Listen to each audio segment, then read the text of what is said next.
At his feet, a burlap bag ripped open in the ground, spilling its contents onto the ruthless Arizona sun. 5 sets of little, battered children's shoes, the leather scuffed, worn thin by the pounding feet. Sprinkled through it were pieces of tiny shirts, a headless doll, and a schoolbook whose pages were cemented together with rust-colored blood. The odor was slight, but it had that unmistakable metallic bite, the type that had no place to be hanging about in the open air. The sack was too heavy for the little woman who had pulled it this far. She'd reached the porch gate when she fell, her face dust-caked and sunburned, lips split, shallow breathing. Rope burns disfigured her hands where she'd wrapped them around the sack. No word had passed her split lips before she'd slumped. It was summer of 1883. Heat that could scorch skin by midday and kill a man at sunset if he walked too far without water. Jack recognized this country. He'd repaired fences under that sun, driven cattle through suffocating dust storms, and buried buddies in its hard, dry ground. Out here you learned to live. But you also came to know something much worse. Sometimes the biggest threat didn't arrive with teeth or rattles. Sometimes it had a human face. And then Jack spotted it, wedged between the shoes, a yellowed picture. 6 children, smiling in the shadow of a towering eucalyptus tree. 6. Yet there were only 5 shoes. The cicadas screamed in the hot stillness, the heat bearing down heavier than the sack itself. Trouble had just entered Jack Callahan's world, and he knew it wasn't going anywhere without a struggle. By the time he had her inside, the woman was as light as straw in his arms. The sack, however, that still lingered on his mind like an anchor. He put her down on the old leather couch with the split seams he never seemed to get around to repairing, and brought a dented tin cup of water. She drank in small, shaking sips, as if each drop was pilfered time. Jack had questions. God, he had questions.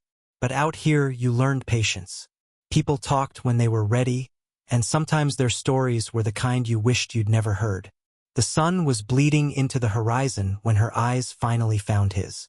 She studied him for a moment, not with trust, but with the weary calculation of someone deciding whether they were safe. Jack leaned forward, elbows on his knees, voice low. "What happened out there, ma'am?" Her throat worked hard before any sound came. When it did, it was just one word. Run. Not loud, not urgent, but weighty, weightier than the bag of shoes. Run from who? From what? Jack asked. But she turned away her face, eyes closing again. Whether through fatigue or fear, he could not tell. The desert was wrong that night. No coyotes. No wind. Not even the solitary creak of the windmill spinning around. Jack straddled the windowsill, rifle across his knees, his eyes into the blackness. Waiting, listening, knowing that out there, somewhere, something was on its way. Jack's thoughts kept drifting back to the sack. The shoes, the picture, and that one missing set. Guys like Jack Callahan didn't go out looking for trouble. But trouble had a way of turning up unannounced. And when it did, you stood your ground or you let it engulf you whole. A flash of light on the horizon caught his attention. Might have been a campfire, might have been a lantern moving slowly along the ridgeline. He considered her one word again. Run. Was that intended for her? Or him as well? Morning crept in thick. The sort of morning when the heat's already bearing down on your shoulders before the sun even rises over the hills.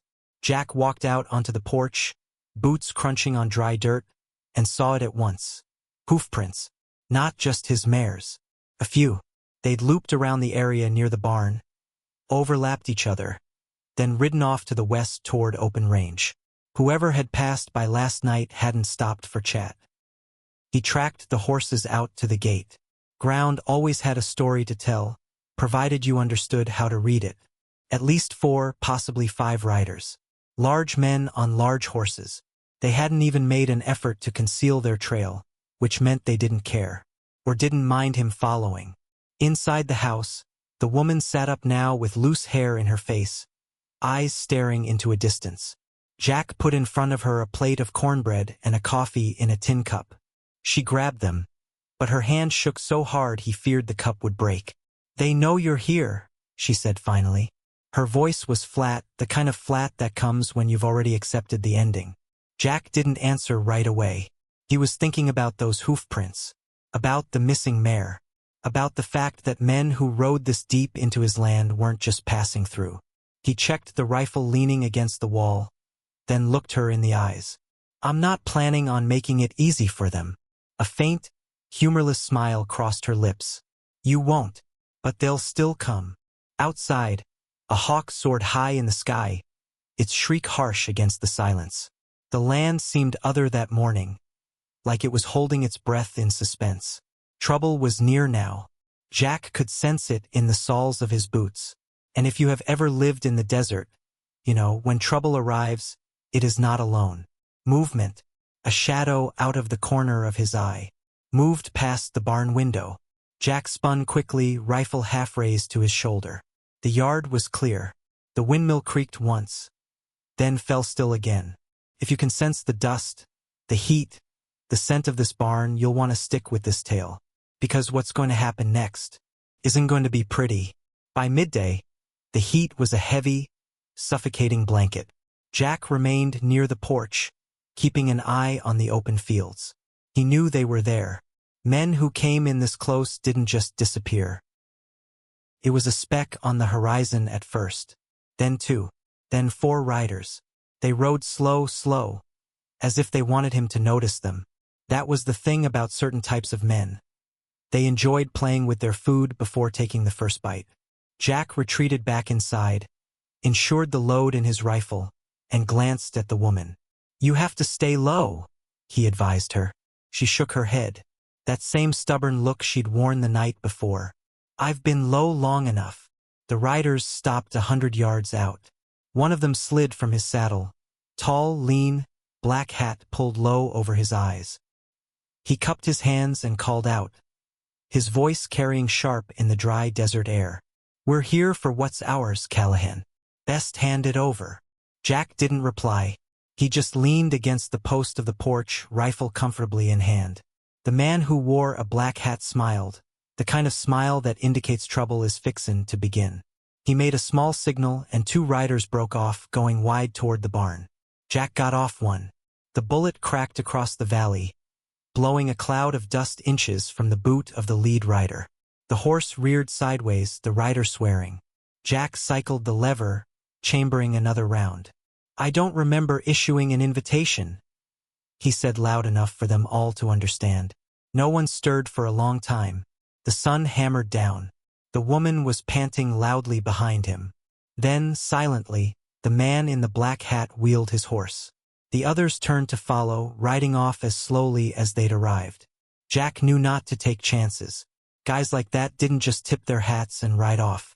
They'd return, and the next time they'd not be so courteous. That evening, the desert was holding its breath. Jack sat at the kitchen table, lubricating his rifle. The woman, Clara, as he'd discovered, emptied the sack's contents and folded each of the infinitesimal shirts as if they were for someone she might meet again. Between silences, she informed him of the children in the photo. 5 taken, 1 lost forever. And the men who'd taken them, the same men who'd ridden in today. They didn't say much after that. Some truths live better in the quiet. When dawn spread over the Dragoon Mountains, both were ready. It wasn't the battle you heard about in dime novels. It was quicker, uglier. The riders hit hard, relying on terror to do half the fighting for them. But terror doesn't work against men who've already lost too much. A bullet whizzed by Jack's head, shattering the porch post. Clara's cry came from the barn. He turned, seeing a rider bearing down on her window. For a moment he believed he was too late, but her rifle spoke first. The man fell in the dust. Jack's rifle barked loud. Clara's calm shot from the barn window barked louder. When the dust finally settled, the danger was over. They discovered 3 of the lost children trapped in a storage shed behind the old mining outpost outside of town. The others would be found later, but there are roads that are worthwhile walking, regardless of how long they are. Weeks afterward, the ranch resounded differently. Laughter of children blended with the whine of the windmill. Clara remained, assisting in mending fences, instructing the young ones how to ride. Between shared quiet and sunrise coffee, something that started as two survivors was developed into something stronger. Not a fairy tale, but a faith built under the same expansive sky. The burlap bag dangled over the fire. Not as a trophy, but as a reminder that silence is the enemy of justice. That you stand, not because you're sure you're going to win, but because someone has to. So I'll leave you with this.